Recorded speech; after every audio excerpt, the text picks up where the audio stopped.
జాతీయ మాదిగల ఉద్యోగుల సభ ఒంగోలులో 9వ తేదీన భారీగా నిర్వహించడానికి సన్నాహాలు చేస్తున్నటువంటి నేపథ్యం. ముఖ్యంగా ఏదైతే ఉందో రాష్ట్రం నలుమూలల నుంచి ఆ రోజు మాదిగలు అక్కడికి ఒంగోలుకి తరలి వెళ్ళే పరిస్థితి కనిపిస్తోంది. మొత్తం మీద ఇక్కడ ఏదైతే ఉందో స్టేట్ కావచ్చు, ఇలాంటి సెంట్రల్ గవర్నమెంట్ కావచ్చు, ఏదైనా చేసినవి జిఎస్ఎల్ మెడికల్ ఇన్స్టిట్యూషన్స్ మరియు కిమ్యూ ఇంటర్నేషనల్ యూనివర్సిటీ భాగస్వామ్యంతో ఇండియన్ అలైన్డ్ ఎంబీబీఎస్ కోర్స్ అడ్మిషన్లు అందిస్తోంది నియో.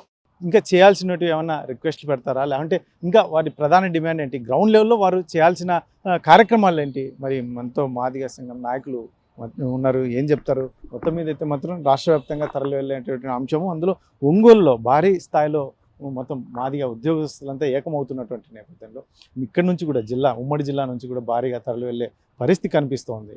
ఏంటి అసలు ఆ కార్యక్రమం ప్రధాన ఉద్దేశమే? మాదిగ రిజర్వేషన్ పోరాట సమితి వ్యవస్థాపక అధ్యక్షులు మానేశ్రీ మందకృష్ణ మాదిగ అన్న గారి నాయకత్వంలో ఈ నెల 9వ తారీఖున ప్రకాశం జిల్లా ఒంగోలు పట్టణంలో మాదిగ ఉద్యోగుల జాతీయ మహాసభ నిర్వహిస్తూ ఉన్నాం. ఈ కార్యక్రమానికి ముఖ్య అతిథిగా ఎంఆర్పిఎస్ వ్యవస్థాపక అధ్యక్షులు పద్మశ్రీ మందకృష్ణ మాదిగ అన్న గారు హాజరవుతారు. ఆంధ్రప్రదేశ్, తెలంగాణ రాష్ట్రాల్లోని జాతీయ, రాష్ట్ర, జిల్లా, నియోజకవర్గ, మండల స్థాయి నాయకులంతా కూడా జాతీయ మహాసభకు వస్తూ ఉన్నారు. వేలాదిగా తరలి వస్తూ ఉన్నారు. అనంతపురం జిల్లా నుంచి కూడా అన్ని నియోజకవర్గాల్లో ప్రచారం జరుగుతూ ఉంది.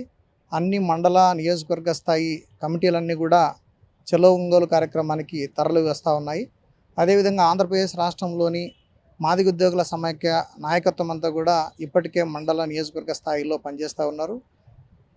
సభలో జాతీయ మాదిగ ఉద్యోగుల సమైక్య కమిటీని, తెలంగాణ రాష్ట్ర కమిటీని, ఆంధ్రప్రదేశ్ రాష్ట్ర కమిటీని కూడా మందకృష్ణ మాదిగ అన్న గారి సమక్షంలో ఎన్నుకోవడం జరుగుతుంది. అదేవిధంగా మాదిగ ఉద్యోగుల సమాఖ్యను మండల స్థాయిలో సంస్థాగతంగా బలోపేతం చేయడానికి నిర్మాణాల కార్యక్రమం చేపట్టామని చెప్పి ఈ సందర్భంగా తెలియజేస్తా ఉన్నాం. అంటే మీరు సంస్థాగతంగా మీరు స్ట్రెంథన్ చేయాలనే ఉద్దేశంతో మీరు ఈ కార్యక్రమం నిర్వహిస్తామంటున్నారు. ఏంటి స్ట్రెంథన్ అంటే? ఇప్పుడు చాలామంది చదువుకు వెనకబడిపోతున్నారు, చాలా కుటుంబాలు చదువుకు నోచుకోలేనటువంటి పరిస్థితులు కనిపిస్తున్నాయి. గ్రౌండ్ లెవెల్లో ఆ స్థాయి వరకు మీరు వెళ్ళే అవకాశం ఉంటుందా?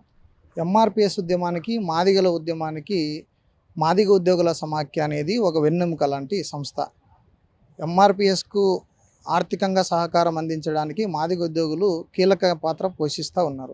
గత 32 సంవత్సరాలుగా ఎంఆర్పిఎస్ను వెనకుండి నడిపిస్తున్నటువంటి ఉద్యోగులుగా ఉన్నటువంటి వాళ్ళు మరి క్రియాశీలకంగా పాత్ర పోషించాలని మందకృష్ణ మాదిగ గారు ఆదేశించి ఉండడం కారణంగా మాదిగ ఉద్యోగుల సమాఖ్యలోకి మాదిగ ఉద్యోగులందరినీ గ్రామీణ మండల స్థాయి నుంచి అందరినీ ఈ సంఘంలో సభ్యులుగా చేర్చి వాళ్ళందరినీ కూడా నాయకత్వ బాధ్యతలు అప్పగించి గ్రామీణ ప్రాంతాల్లో ఉండేటువంటి మాదిగ విద్యార్థులకు, యువతకు, నిరుద్యోగులకు చదువు పట్ల చైతన్యం కలిగించి నిరుద్యోగుల నుంచి ఉద్యోగులుగా తీర్చిదిద్దడానికి, గ్రామీణ ప్రాంతాల్లో ఉండేటువంటి యువతను, నిరుద్యోగుల్ని ఎంఆర్పిఎస్ బలోపేతం చేయడానికి, మహాజన సోషలిస్ట్ పార్టీని బలోపేతం చేయడానికి, రాజకీయంగా కూడా నిరుద్యోగులను తీసుకురావడం కోసం మందకృష్ణ మాదిగ గారు ఈ మధ్య సంస్థాగతంగా నిర్మాణం పైన దృష్టి పెట్టారని చెప్పి ఈ సందర్భంగా తెలియజేస్తా ఉన్నాను. ఇప్పుడున్నటువంటి సిచ్యువేషన్లో కేంద్ర రాష్ట్ర ప్రభుత్వాల సపోర్ట్ తీసుకునే అవకాశం ఏమైనా ఉంటుంది? ఎందుకంటే మీరు గతంలో కూడా చాలా చోట్ల అనౌన్స్ చేసినటువంటి పరిస్థితి, మాకు సపోర్ట్ చేశారని చెప్తున్నారు. కాకపోతే ఇంకా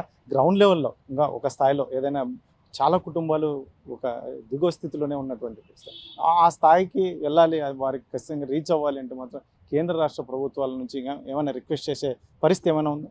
తప్పకుండా.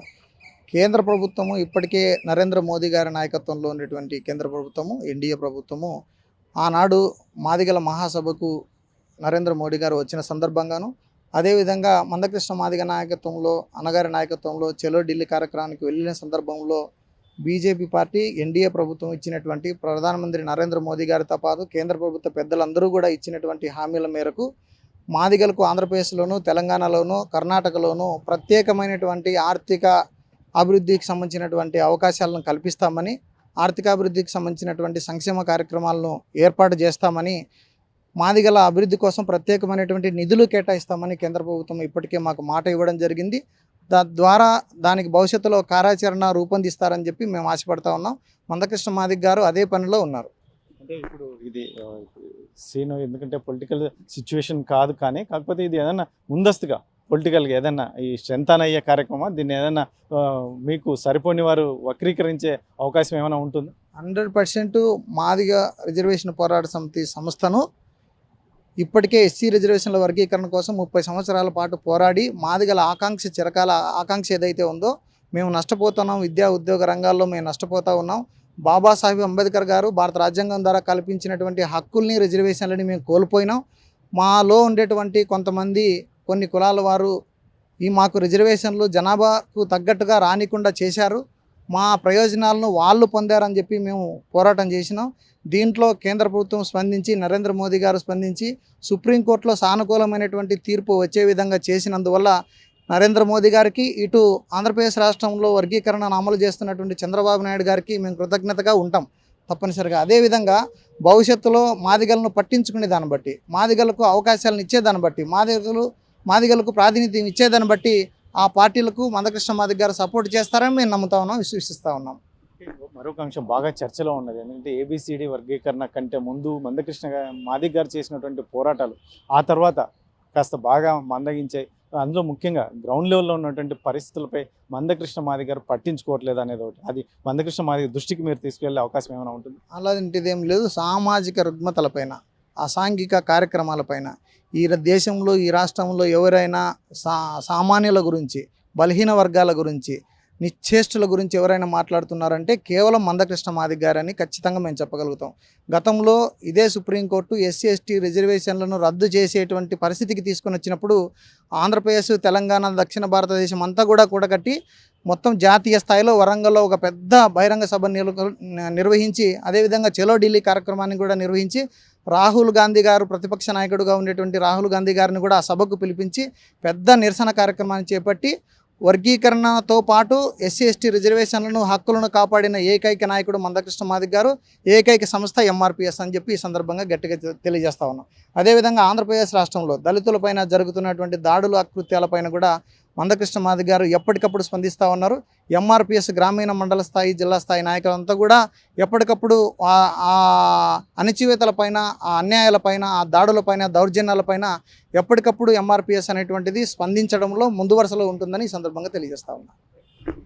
మొత్తం మీద తర్వాత ఒంగోలులో 9వ తేదీన జరగబోయేటువంటి జాతీయ మాదిగ ఉద్యోగుల సదస్సుకి రాష్ట్ర వ్యాప్తంగా నలుమూలల నుంచి భారీ స్థాయిలో వచ్చే అవకాశం ఉంటుంది. ముఖ్యంగా మందకృష్ణ మాదిగ ఆధ్వర్యంలో నిర్వహించేటువంటి ఈ కార్యక్రమం దిగువ స్థాయిలో ఏదైతే ఉందో నిరుద్యోగుల్ని ఉద్యోగస్తులుగా మార్చడం, ముఖ్యంగా ఏదైతే ఉందో చదువుకు దూరంగా ఉన్నటువంటి వారిని చదువు నేర్చుకునేలా ఆ కార్యక్రమాలు నిర్వహించడం, ఇటువంటి వాటినన్నింటినీ కూలంకషంగా చర్చించుకునే అవకాశం ఉంటుంది. అందులో ముఖ్యంగా కేంద్ర రాష్ట్ర ప్రభుత్వాలకి గతంలో మాకు సపోర్ట్గా నిలిచినటువంటి నేపథ్యంలో ఇప్పటికి కూడా కంటిన్యూగా ఆ సపోర్ట్ అయితే ఉంటుంది. అందులో రాబోయే కాలంలో ఏదైతే ఉందో కేంద్ర రాష్ట్ర ప్రభుత్వాలు మాకు ఎస్సీలకు ఏదైతే స్థానం సపోర్ట్గా నిలిచేటువంటి అంశాలను దృష్టిలో పెట్టుకుని ఎప్పటికప్పుడు మేము ఎవరికి సపోర్ట్గా నిల్చోవాలి అనేది మందకృష్ణ మాదిగ గారు నిర్వహిస్తారు. కాకపోతే మాత్రం గతంలో మాదిరి మందకృష్ణ మాదిగ గారు ఇప్పుడు ఏదైతే ఉందో పోరాటాలు కానీ మిగతా అంశాలు కానీ మీద ఎటువంటి పోరాటాలు చేయట్లేదు అనే దానికి ఖచ్చితంగా దానికి అటువంటి ఆస్కారమే ఉండదు. మందకృష్ణ మాదిగ ఎప్పుడు పోరాటాలు చేయడంలో ముందుంటారు. అందులో ముఖ్యంగా రాష్ట్రంలో అంచవేతలు కావచ్చు, ఇలాంటి దౌర్జన్యాలు కావచ్చు, ఇవన్నింటినీ కూడా నిరంతరం ఆయన మాట్లాడుతూనే ఉన్నారు అని చెప్పేసి దళిత సంఘం నాయకులు చెప్తున్నటువంటి పరిస్థితి. Camera person Sudhakar, Challakenaidu, RTV, Anantapuram.